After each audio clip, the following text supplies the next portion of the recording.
যেমনটি আমরা লাস্ট এপিসোডে দেখেছিলাম, জ্যান বলেছিল সোল হলো ডেপুটি চিফ। তারপর সে চেঞ্জ হয়ে যায় এবং আমরা ফার্স্ট তিনজনকে দেখতে পাই যার অবস্থা টাটা বাই বাই হয়ে গিয়েছিল। এই জিনিসটা আবার উপর থেকে দেখছিল ডেপুটি চিফ এবং দেখে হেসে বলে আবর্জনা। সাথে পিছনের দিকে ঘুরিয়ে জ্যানের দিকে তাকিয়ে বলে, তোমার এত বড় সাহস, তুমি নিজেকে আমাদের হলের মধ্যে নিয়ে এসেছো। এর শুনে জ্যান কিছুই বলে না, কিন্তু নিচে থেকে মাস্টার ইয়েও চ্যান জ্যানের দিকে তাকিয়েছিল।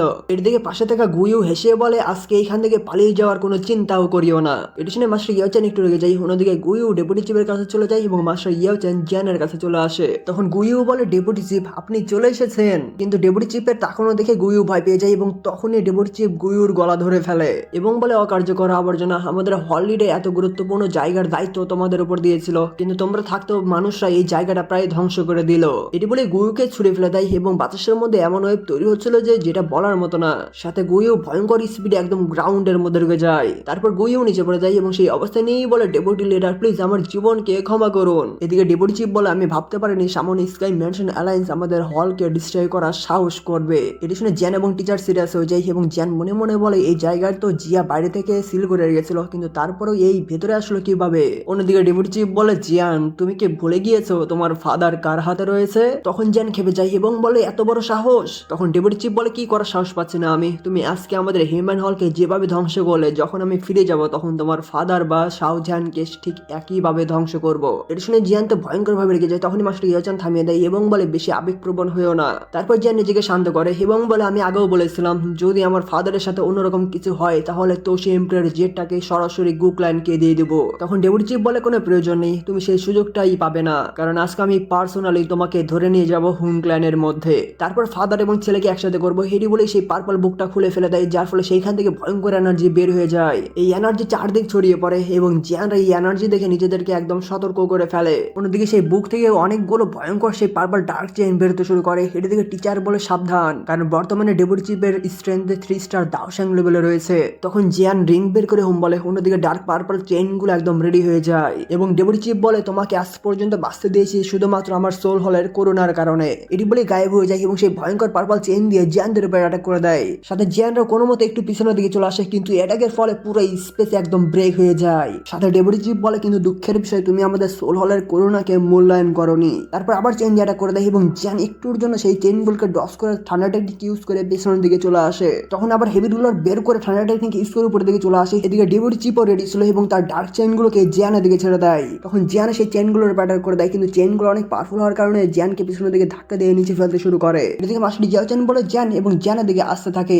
তখন ডেপুটি চিফ বলে, এই জায়গার বাইরে থাকো, এবং তার পার্পল চেইন দিয়ে মাস্টার ইয়াচানের উপরে এমন অ্যাটাক করে মাস্টার ইয়াচান একদম অল ব্রেক করে নিচে পড়ে যায়। এদিকে জিয়ান সেই পার্পল চেইনগুলোকে ডস করছিল এবং মাস্টার ইয়াচানকে দেখে বলে, টিচার। তখন এই পার্পল চেইন জিয়ানকে আবার পিছনের দিকে ধাক্কা দিয়ে দেয়। এদিকে জিয়ান আরো রেগে যায়। তারপরে জিয়ান এনার্জি রিলিজ করে, সাথে আরো এনার্জি কালেক্ট করে সেই চেইনগুলোকে ডস করতে থাকে এবং তারপরে জিয়ান তার ফ্লেম পার্পল চেইনের উপর ছেড়ে দেয় এবং সেই পার্পল চেইন দিয়ে জিয়ানের ফ্লেম ডেপুটি চিফের দিকে যেতে থাকে। এদিকে ডেপুটি চিফ সেই চেইনকে ডিস্ট্রয় করে দেয়। তারপর ওরা যখন রিমুভ হয়েছে, এদিকে আমরা জিয়ানকে দেখতে পাই যে কিছুটা ক্লান্ত হয়ে পড়ে। অন্যদিকে ডেপুটি চিফ গুইউকে বলে, তুমি যে ভুল করেছো সেইটা শাস্তি মুক্তি পাওয়ার জন্য আমি তোমাকে একটা সুযোগ দিচ্ছি, সেটা হলো যাও এবং ইয়াও চ্যানকে থামাও। এটি শুনে গুইউ খুশি হয়ে বলে, ঠিক আছে সহকারী লিডার, এবং ইয়াও চ্যানের সামনে চলে আসে। তারপরে গুইউ মাস্টার ইয়াও চ্যানের উপরে এমন একটি অ্যাটাক করে, অ্যাটাকের ফলে স্পেস ব্রেক হয়ে গিয়ে একদম মাস্টার ইয়াও চ্যান প্যালেসের মধ্যে ঢুকে যায়। তখন জিয়ান সেই দিকে তাকায়। তারপর মাস্টার ইয়াও চ্যান সেইখান থেকে বের হয়ে আসে এবং গুর সাথে ধুমধারাকা ফাইট শুরু করে দেয়। তারপর জিয়ান সেই ফাইট দেখে ডেপুটি চিফের দিকে তাকালে, অন্যদিকে ডেপুটি চিফ তার চেইন দিয়ে জিয়ানের উপরে অ্যাটাক করে দেয়। তখন জিয়ানও তার হেভি রুলার দিয়ে সেই চেইনগুলোকে এক এক করে ডস করতে থাকে এবং ডস করতে করতে আবার সামনে এসে অনেক স্পিডে সেই চেইনগুলোকে ডস করতেই থাকে। এদিকে ডেপুটি চিফ একটা মুসকি হাসি দিয়ে নিচে পোর্টাল ওপেন করে সেইখান থেকে অনেকগুলো চেইন বের করে ফেলে। তখন জিয়ান কিছু চেইনগুলোকে অ্যাটাক করলো, বাকি চেইনগুলো থেকে নিজেকে ডস করে এবং সেই চেইনগুলো একদম উপরের দিকে উঠে যায়। তারপর আবার সেই চেইনগুলোকে ইউটার্ন মেরে আবার জিয়ানের দিকে ছেড়ে দেয়। তখন জিয়ান এটি দেখেই একদম লাভ দিয়ে পেছনের দিকে চলে আসে। এদিকে ডেপুটি চিফ আবার সামনে থেকে চেইন ছাড়ে। এটি দেখে জিয়ান তখন 3000 ঠান্ডা টেকনিক ইউজ করে সেই চেইনগুলো থেকে ডস করতে থাকে। জিয়ান ঠান্ডা টেকনিক ইউজ করে যাচ্ছিল এবং সেই চেইনগুলো জিয়ানকে আঘাত করতে না পারে একদম মলের মধ্যে ঢুকে যাচ্ছিল।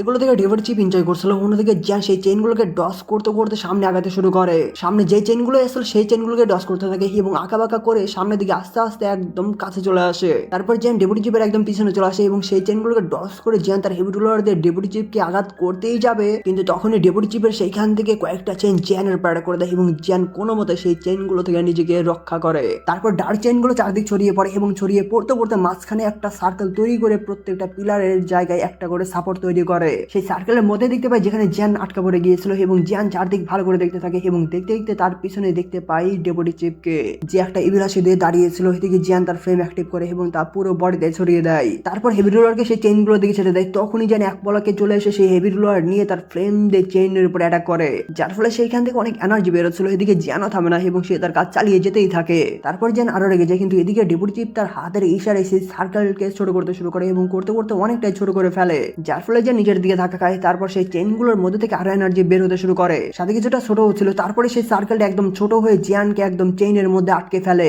তারপরে হেভি রোলার নিচে পড়ে যায়। অন্যদিকে আমরা জিয়ানকে দেখতে পাই জিয়ানের বডি থেকে পা পর্যন্ত সেই পার্পল চেইন দিয়ে আটকে ফেলেছিল। তখন সেখানে ডেপুটি চিফ চলে আসে এবং তার ওয়েপেন নিয়ে রেডি হয়ে যায়। অন্যদিকে জিয়ান চেষ্টা করে সেইখান থেকে বের হতে পারছিল না। এই সিনটা দেখতে অনেকটাই ডেঞ্জারাস ছিল। অন্যদিকে মাস্টার ইয়াওচেন গুয়ুকে পাঞ্চ মেরে ব্লাস্ট করে একদম প্যালেসের মধ্যে ঢুকিয়ে দেয়। তারপর পেছনের দিকে ঘুরে জিয়ান বলে যেতে শুরু করে, কিন্তু তখনই পার্পল চেইন গুলো মাস্টার ইয়াওচেনের দিকে যেয়ে একটা পার্পল চেইন মাস্টার ইয়াওচেনকে ধরে একদম গ্রাউন্ডে ফেলে দেয়। তারপর পার্পল চেইন মাস্টার ইয়াওচেনকে বের করে নিয়ে আসে এবং মাস্টার ইয়াওচেনও তখন পার্পল চেইনের মধ্যে বন্দী হয়ে যায়। তখন ডেপুটি চিফ মাস্টার ইয়াওচেনকে বলে, এত তারা কিসের, তোমরা কেউই আজকে এখান থেকে বাঁচতে পারবে না। এটি বলে সেই পার্পল চেইন গুলো জিয়ানের দিকে ছেড়ে দেয় এবং সেই ভয়ঙ্কর চেইন গুলো জিয়ানের একদম কাছে চলে আসে। এদিকে মাস্টার ইয়াওচেনের সামনে সেই ভয়ঙ্কর পার্পল চেইন গুলো ছিল। অন্যদিকে ভয়ঙ্কর চেইন গুলো জিয়ানকে মারতেই যাবে, কিন্তু তখনই জিয়ানের সামনে স্পেস ব্রেক হয়ে সেইখান থেকে বের হয়ে আসে ড্রাগন এম্পায়ার মানে পটকা জিয়া। এন্ট্রি মেরে ডেপুটি চিফ কেমন একটি পাঞ্চ মারে, ফায়ার বের হয়ে গিয়ে একদম ডেপুটি চিফ অলের মধ্যে ব্লাস্ট হয়ে যায়, যার ফলে মাস্টার ইয়াওচেন মুক্ত হয়ে যায়। অন্যদিকে আমরা পটকা জিয়াকে দেখতে পাই যে বিন্দাস স্টাইলে একটা পোজ দিচ্ছিল।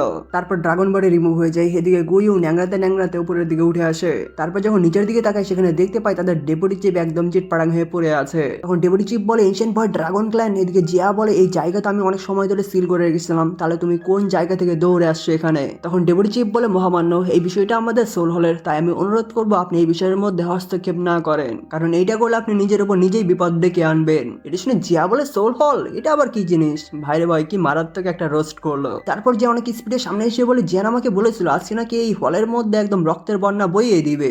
জিয়ার এই পাঞ্চ দেখে ডেপুটি চিফের সোল হলের ফেসটা দেখেন একবার। তারপর যে পাঞ্চ মারি এবং এই পাঞ্চ এত ভয়ানক ছিল যে পুরো জায়গা ব্লাস্ট হয়ে যায়। তখনই ডেপুটি চিফ সেই ধোঁয়া থেকে বের হয়ে পালাতে শুরু করে। এটি যখন গুইও দেখতে পায় তখন বলে, ডেপুটি হল লিডার আমাকে রেখে যাবেন না। এটি জিয়ানও দেখতে পায়, তখন জিয়ান বলে, পালিয়ে যাওয়ার চেষ্টা করছো? অন্যদিকে গুইও গলা ফাটিয়ে বলছিল, ডেপুটি হল লিডার আমাকে রেখে যায়েন না। তখন ডেপুটি চিফ একটা চেইন ছাড়ে এবং সেই চেইন দিয়ে গুইউকে একদম নিজের কাছে নিয়ে আসতে শুরু করে, কিন্তু তখনই সেখানে চলে আসে জিয়া।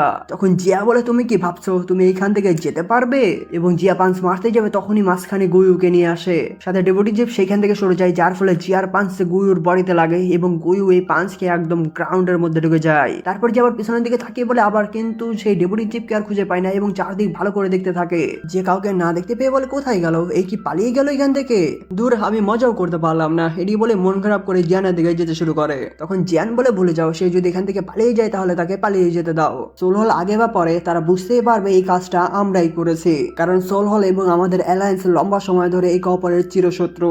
আর কিছু সময় আগে সোল হল আমাদের অ্যালায়েন্সের উপর অনেক বড় অ্যাটাক করেছিল এবং এই সময় আমরা সেই অ্যাটাকের প্রতিশোধ ফিরিয়ে দিলাম। এছাড়া বাইরের যারা আমাদেরকে দুর্বল ভাবতো, এই সোল হল আর হিউম্যান হলকে ডিস্ট্রয় করার মাধ্যমে তারা আর এরকম কখনোই ভাববে না। তখন জিয়া পটকা মন খারাপ করে বলে, যদিও তাকে হারিয়ে দেওয়া অনেকটা সহজ ছিল, কিন্তু তারপরও সে নিজের জীবন বাঁচিয়ে এখান থেকে পালিয়ে গেল, তাই আমি তাকে আটকাতে পারলাম না। এদিকে জিয়ান বলে, এখনকার মতো এই দুজনকে রেখে দিই, কারণ ফিউচারে হয়তো তাদের মুখ থেকে বের করতে পারবো সোল হল এত সোল কালেক্ট করার উদ্দেশ্যটা কি। তারপর আমরা সেই পুল দেখতে পাই এবং পুরো সোল হলের ব্রাঞ্চকে দেখে জিয়ান বলে, এখন আমরা এটাকে কি করব? তখন জিয়া বলে, এটাই হলো সেই জায়গা যেখানে সোল হলের ফাইটাররা মানুষদেরকে অনেক আঘাত এবং ক্ষতি করেছে, এই জায়গাটা এমনি রেখে দেওয়া ঠিক হবে না। তখনই সেই পুল থেকে একটি আওয়াজ বের হয় এবং বলে, হ্যাবেন আমাদেরকে বাঁচান, এটা অনেক যন্ত্রণাদায়ক, এইখান থেকে আমরা কখন মুক্তি পাবো? তখনই জিয়ানরা নিচে নেমে আসে এবং পুলের দিকে তাকায়, সেখান থেকে সোলরা আওয়াজ করছিল, প্লিজ আমাদেরকে বাঁচাও, আমরা আর সহ্য করতে পারছি না। এই আওয়াজগুলো শুনে জিয়ান একদম অনেক রেগে যায় এবং বলে, সোল হলের বাচ্চারা এই সোলগুলোকে নিজেদের পুষ্টি হিসেবে ব্যবহার করে আসছে। তারপর জিয়ান সামনে হাত বাড়ায় এবং তার স্পেশাল পাওয়ার ইউজ করতে শুরু করে, যার ফলে যাদের কষ্ট হচ্ছিল তাদের কষ্টটা কমে যায়। তারা সবাই মিলে একটা দীর্ঘশ্বাস ফেলে, কারণ তাদের সবার কষ্ট শেষ হয়ে গিয়েছিল। কিন্তু এটা করতে জিয়ানের একটু কষ্ট হচ্ছিল, কারণ এখানে স্পেশাল পাওয়ার ইউজ করতে হচ্ছে। তারপরে সেই পুল থেকে ভয়ানক একটা ব্লাস্ট হয়, যার ফলে সোল এসেন্স গুলোর পেইন শেষ হয়ে যায়। তখন সবাই মিলে গ্রিট করে বলে, থ্যাংক ইউ লর্ড। তারপর সবগুলো সোল সেখানে এনার্জি উপরের দিকে উঠে যায়। তখন জিয়ান বলে, চলো যাওয়া যাক, কারণ সোল হল যেন তোমাদেরকে আবার বন্দি করতে না পারে। সোল এনার্জি গুলো সেদিকে উঠতেই থাকে। এদিকে জিয়ানরাও নিচ থেকে এটা দেখছিল। তখন মাস্টার ইয়োচেন বলে, চলো যাওয়া যাক। এটি বলে তারা যেতেই যাবে, কিন্তু তখনই জিয়ানের সামনে সেই সোল এসেন্স গুলো চিৎকার ঝলক দিয়ে ওঠে, যার ফলে জিয়ান ভয় পেয়ে যায়। এটি থেকে মাস্টার ইয়োচেন বলে, কি হলো? তখন জিয়ান বলে, এই পুলের গভীরে কিছু তো একটা অন্যরকম আছে। তারপর জিয়ান পুলের সামনে চলে আসে এবং জিয়ানের সাথে সাথে মাস্টার ইয়োচেন এবং জিয়া পুলের সামনে এসে সেই পুলের মধ্যে দেখতে শুরু করে। তখন জিয়ান বলে, টিচার জিয়া তোমরা কিছু সময় ওয়েট করো, এটি বলে সেই পুলের মধ্যে জিয়ান ঝাঁপ দেয়। এর দিকে জিয়া ভয় পেয়ে বলে জিয়ান, এবং সেই পুলের মধ্যে ভালো করে দেখতে থাকে। অন্যদিকে জিয়ান সেই পুলের গভীরে যেতে থাকে এবং যেতে যেতে চারপাশে অনেকগুলো আমরা চেইনও দেখেছিলাম, কিন্তু জিয়ান সেগুলো কিছু মনে করে না এবং যেতে যেতে একটা আলো দেখতে পাই। তারপরে সেইখান থেকে বের হয়ে আসে জিয়ান। তখন আমরা একটি অদ্ভুত জিনিস দেখতে পাই এবং সেই অদ্ভুত জিনিসের মাঝখানে ছিল একটা এনার্জি সার্কেল। জিয়ানও সেখানে ল্যান্ডিং করে এবং জিয়ান কিছু না বলে চুপচাপ সেই এনার্জি সার্কেল ভালো করে দেখতে থাকে। তারপর জিয়ান আস্তে আস্তে নিচে নামে এবং সেই এনার্জি সার্কেলের সামনে চলে আসে। তখনই সেইখান থেকে সোলাসেন্সের চিৎকারের ঝলক আবার জিয়ানের মাথার উপর চাপ ফেলে। তারপর জিয়ান সেই সার্কেলের সামনে এসে তার স্পিরিচুয়াল পাওয়ার রিলিজ করে, কিন্তু এদিকে জিয়ান কিছুটা ভয়েও ছিল। কিন্তু তখনই জিয়ান চমকে ওঠে, কারণ জিয়ান ভেতরের জিনিস দেখতে পেয়েছিল। সেইখানে কত সোল ছিল হিসাবের বাইরে। সেখানকার প্রত্যেকটা সোল চিৎকার করছিল এবং বলছিল এটা অনেক যন্ত্রণাদায়ক, আমরা আর সহ্য করতে পারছি না, আমাদেরকে এখান থেকে বাঁচাও। এদিকে জিয়ান সেগুলো দেখে আর নিজেকে ঠিক রাখতে পারে না এবং চারদিক ভালো করে দেখতেই থাকে। চারদিক থেকে শুধু একটাই আওয়াজ আসছিল, আমাদেরকে বাঁচাও, আমাদেরকে বাঁচাও, এটা অনেক যন্ত্রণাদায়ক। এদিকে জিয়ান অনেকটা ঘাবড়ে গিয়েছিল, কি করবে বুঝতে পারছিল না। তখনই একটা আওয়াজ বলে জিয়ান জিয়ান এবং তার কাঁধে হাত রাখে, যার ফলে জিয়ান আবার জেগে ওঠে। আর এটা আর কেউ না, এটা আমাদের মাস্টার ইয়াওচেন ছিল। কিন্তু এগুলোর জন্য জিয়ান অনেকটা উইক হয়ে পড়ে। তখন মাস্টার ইয়াওচেন বলে, তুমি কি ঠিক আছো? এটা শুনে জিয়ান বলে, হুম, কিন্তু টিচার এই জিনিসটা কি? তখন মাস্টার ইয়াওচেন বলে, এগুলো হলো সোল এসেন্স, এই ওয়ার্ল্ডের মধ্যে সবচেয়ে পিওর এনার্জি গুলোর মধ্যে একটি, কিন্তু এখানকার বেশিরভাগ সোল এসেন্স সংগ্রহ করা হয়েছে সোল হলের দ্বারা মানুষকে মেরে ফেলার মাধ্যমে। আর জিয়ান তোমার সোল পাওয়ার অনেক স্ট্রং, কারণ তুমি এটার মাধ্যমে সার্কেলের মধ্যে থাকা নেগেটিভ এনার্জি অনুভব করতে পেরেছিলে। সাথে এখানে অনেক সোল এসেন্স রয়েছে, ধরতে গেলে এখানে 1 মিলিয়ন সোল বা 10 লাখ সোল রয়েছে। এটা শুনে জিয়ানের চোখ কপালে উঠে যায় এবং বলে 10 লাখ সোল। তারপরে জিয়ান সেই সিনগুলোকে দেখতে পায় যেখানে সোলারের ফাইটাররা মানুষদেরকে কিভাবে মেরে ফেলে তাদের সোলগুলোকে অ্যাবজর্ব করেছে। জিয়ান সেই দৃশ্যগুলো দেখে অনেক রেগে যায় এবং বলে এটাই হলো তাহলে সোল হল, এই দৈকি কন্টিনেন্টের মধ্যে একটা অভিশাপ। তখন মাস্টার ইয়াওচেন বলে এই সোল এসেন্স মানুষকে মেরে ফেলে তৈরি করা হয়েছে, তাই এই জিনিসটা পৃথিবীতে থাকা উচিত না। কিন্তু যেহেতু এই জিনিসটা একদম প্রকাশিত হয়েই গিয়েছে, তাই এটা না নেওয়ার কোনো কারণ দেখছি না। আর এই জিনিসটা হ্যাভেন এবং আর্থের একটা বস্তু, এই জিনিসটা যাদের ভাগ্যে থাকে তারাই শুধু নিতে পারে। তাহলে এটা দেখে মনে হচ্ছে এই সোল এসেন্সটা তোমার ভাগ্যেই আছে এবং তুমি এটা নিতে পারবে, তাই তুমি এখন এটি নিতে পারো। এটি শুনে যে সামনে যায় এবং একটা দীর্ঘশ্বাস ফেলে চোখ বুঝে তার স্পিরিচুয়াল পাওয়ার রিলিজ করে, যার ফলে সেইখান থেকে ওরা ফ্লাকচুয়েট হতে শুরু করে। এদিকে জিয়ান দেখতে দেখতে তখন আবার সেই জায়গায় চলে আসে। সেখানে জিয়ান দেখতে পায় সেই সোল এসেন্স গুলো বলছিল আমাদেরকে বাঁচাও এবং কষ্ট পেতেই থাকে। এগুলো দেখে জিয়ান বলে তোমাদের সাথে যা হয়েছে সেইটার প্রতিশোধ আমি একদিন না একদিন নিবই। এটি বলে তার স্পিরিচুয়াল পাওয়ার রিলিজ করে, যার ফলে সোলগুলো যে কষ্ট পাচ্ছিল সেই সোলগুলোর নেগেটিভ ইমোশন শেষ হয়ে যাচ্ছিল, যার ফলে তারা আর কোনো কষ্টই পায় না। ধীরে ধীরে সবাই যন্ত্রণা মুক্ত হয়ে এনার্জিতে ট্রান্সফার হয়ে যায়। তখন একজন বলে থ্যাংক ইউ তোমাকে আমাদেরকে খুঁজে সাহায্য করার জন্য। তারপরে সেখানকার সকল সোল এনার্জি হয়ে সেখান থেকে চলে যায়, যার ফলে সেই সোল এসেন্সের এনার্জি বল ছোট হয়ে জিয়ানের একদম হাতে চলে আসে। তারপর জিয়ান সেই এনার্জি বলটা নিজের কাছে রেখে দেয় এবং বলে টিচার চলুন যাওয়া যাক। তখন টিচার হোম বলে জিয়ান এবং টিচার সেইখান থেকে চলে যায়। তারপর আমরা সেই জায়গাটি দেখতে পাই, সেই জায়গাটি নিস্তব্ধ হওয়ার সাথে সাথে অনেকটাই ভয়ানক ছিল। তখন সেখানে একজন ফিগার চলে আসে, আর এই আর কেউ না, সে হলো ডেপুটি চিফ। এদিকে ডেপুটি চিফ বলে আমার সোল হলে লোকেরা 100 বছর ধরে কঠোর পরিশ্রমের মাধ্যমে এই সোল এসেন্স কালেক্ট বা সংগ্রহ করেছিল, কিন্তু এই বাচ্চা সবগুলো সোল এসেন্স এইখান থেকে নিয়ে গেল। ড্যাম! তারপরে সিন চেঞ্জ হয়ে যায়। আমরা ফলিং স্টার প্যাভিলিয়নের মধ্যে দেখতে পাই যেখানে ইলার হাউন বলে এই যুদ্ধটা তোমরা অনেক ভালোভাবে জিতে গিয়েছো, আমাদের এই কাজটা অনেক আগেই করতে হতো এবং আমাদের বর্তমান স্কাই ম্যানশন অ্যালায়েন্সে কেউ সহজে আক্রমণ করার কথা চিন্তাও করবে না। তারপর তারা ভেতরের দিকে চলে আসে এবং পয়জনকাল কিংলিং যখন জিয়ানকে ঠিক মতো দেখতে পায় তারা অনেকটা খুশি হয়ে যায়। তখন ইলা লিন বলে ফাইনালি আমাদের স্কাই ম্যানশন অ্যালায়েন্স মাথা উঁচু করে দাঁড়াবে। এদিকে ফেরি কিং বলে এই বিজয় আমাদের সোলারের বিরুদ্ধে লড়াইয়ের জন্য একটা গুরুত্বপূর্ণ পদক্ষেপ হিসেবে বিবেচিত হবে। তখন মাস্টার হাউন বলে সোলার হিউম্যান হল ডিস্ট্রয় হয়ে গিয়েছে, তাই আমাদের পরবর্তী পদক্ষেপ কি হবে সেটা আমাদের ভেবেচিন্তে নিতে হবে। এটা শুনে মাস্টার ফ্যান বলে 2 মাসের মধ্যে purifying demonic lotus flame appear হবে, তাই সোল হল এটার জন্য অবশ্যই কোনো না কোনো কাজ করবেই। তখন মাস্টার ইয়াওচেন বলে ছোট্ট জিয়ান এই সোল এসেন্স তোমার যত তাড়াতাড়ি সম্ভব রিফাইন করতে হবে এবং সেটা অ্যাবজর্ব করতে হবে। এই জিনিসটা অনেক বড় ভূমিকা পালন করবে যখন তুমি পিউরিফাইং ডেমনিক লোটাস ফ্লেমের জন্য ফাইট করবে। এটা শুনে জিয়ান হুম বলে। তারপর সিন চেঞ্জ হয়ে যায় এবং আমরা সেই মাউন্টেন দেখতে পাই যেখানে জিয়ান মেডিটেশন করবে। তারপর জিয়ান হ্যান্ডসাইন চেঞ্জ করে সেই এনার্জি বলকে রিফাইন করতে শুরু করে এবং রিফাইন করতে করতে অনেকটা সময় পার হয়ে যায়। এভাবে করে 2 মাস পার হয়ে যায়। তারপরে জিয়ান সেই জায়গায় বসে মেডিটেশন করছিল এবং জিয়ানের বডি থেকে স্পিরিচুয়াল অরা বের হতে থাকে। তারপর জিয়ান স্পেসের মধ্যে ভাসতে শুরু করে এবং ভাসতে ভাসতে উপরে উঠে একটা হুঙ্গার ছাড়ে, যার ফলে অনেক এনার্জি জিয়ানের বডি থেকে বের হয়ে উপরে উঠে একটা ক্লাস্টার তৈরি করে ফেলে। এগুলো পাশে থাকা সবাই দেখতে থাকে। তখন ইলা লিন বলে কি ভয়ঙ্কর সোল ফ্লাকচুয়েশন। এদিকে মাস্টার ইয়াওচেন খুশি হয়ে বলে এই ছোট্ট ছেলে পারফেক্ট হেভেনলি স্টেটে পৌঁছে গিয়েছে। আচ্ছা, পারফেক্ট হেভেনলি স্টেট হলো একটা সোলের স্টেট, যেমন লেভেল থাকে ঠিক তেমনই সোলের একটা লেভেল থাকে। অন্যদিকে জিয়ান চোখ খোলে এবং তার হাতের দিকে দিকে তাকিয়ে বুঝতে পারে তার বডির মধ্যে অন্যরকম চেঞ্জ হয়ে গিয়েছে। তারপর জেন সামনের দিকে তাকায় এবং জেন এখন সামনে যা যা হচ্ছিল সবকিছু অনুভব করতে পারছিল। এগুলো দেখে জেন অনেকটা অবাক হয়ে যায়। তারপর জেন চোখ বুজে তার সোলকে বাইরে বের করে ফেলে। তারপর জেন চারদিকে তাকিয়ে অনেক স্পিডে বের হয়ে আসে এবং ফলিং স্টার প্যাভিলিয়নকে পাড়ি দিয়ে অন্য জায়গায় চলে যায়। জেনের স্পিড অনেক বেশি ছিল, যার কারণে এত দূরত্বের জায়গা সে কম সময়ে পাড়ি দিতে পারছিল।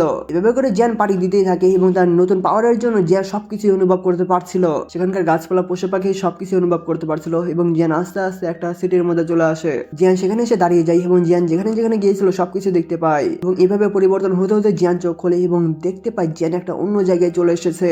তখনই জিয়ান কিছু একটা অনুভব করতে পারে এবং বলে এটা আবার কি। তারপর জিয়ান চারদিক দেখে বলে তাহলে কি এটাই সেই জায়গা যেখানে purifying demonic lotus flame appear হবে। তখনই একটি ভয়ঙ্কর আওয়াজ বলে জিয়ান, তখনই জিয়ান ভয় পেয়ে পিছনের দিকে তাকায়। সাথে একটি প্লামেটা করে বলে দেখে মনে হচ্ছে তুমি হিউম্যান হলের সোল এসেন্সকে অ্যাবজর্ব করে ফেলেছো, তা না হলে তোমার সোল এই লেভেলে আসতে পারতো না। এটার জন্য জিয়ান অনেক প্রেসার ফিল করছিল। তখন জিয়ান মনে মনে বলে এইটা তাহলে সোল হলের লিডার। তখন স্পেসের মধ্যে ক্র্যাক পড়ে এবং সে প্লামেটাকে ডিস্ট্রয় করে দেয়, যার ফলে জিয়ানও মুক্ত হয়ে যায়। তখনই একটি বাচ্চাগুলোর আওয়াজ বলে হুনমেই সিং, এত বড় হয়ে একটা জুনিয়রের উপর অ্যাটাক করছো, কিছুতেও লজ্জা করো। তখন সোল হলের লিডার বলে ওল্ড ম্যান, আমি ভাবতেও পারিনি তুমিও পিউরিফাইং ডেমনিক লোটাস ফ্লেমের জন্য লোভ করবে। এর শুনে বাচ্চাগুলোর আওয়াজ বলে আমি শুধু চাই না পিউরিফাইং ডেমনিক লোটাস ফ্লেম তোমাদের হাতে পড়ুক, আর জুনিয়র তাড়াতাড়ি তুমি এইখান থেকে চলে যাও। এটি বলে জিয়ানকে রিয়েল ওয়ার্ল্ডে পাঠিয়ে দেয়। তারপর জিয়ান জেগে ওঠে কিন্তু জিয়ান এগুলো দেখে মনে মনে বলে সেই শক্তিশালী পার্সনটা কে ছিল। তারপর সে চেঞ্জ হয়ে যায় এবং আমরা একটা জায়গা দেখতে পাই যেখানে গরুর উপর একটা বাচ্চা শুয়েছিল। কিন্তু একটা টুইস্ট, এনাকে কেউ বাচ্চা ভাবেন না, ইনি হলো পিল টাওয়ারের অ্যানসেস্টর, যার লেভেল বর্তমানে 6 স্টার দাও শ্যাং। তারপর আমরা আকাশে দেখতে পাই যেখানে বলে দুইটা মন একসাথে অ্যাপিয়ার হয়ে গিয়েছে, সাথে 9 স্টারও আছে, সাথে হেভেন এবং আর্থের মধ্যে জোয়ার সৃষ্টি হবে, তারপরে পিউরিফাইং ডেমনিক লোটাস ফ্লেম নেমে আসবে। এটি বলার পর এখানে এপিসোডটি শেষ হয়ে যায়।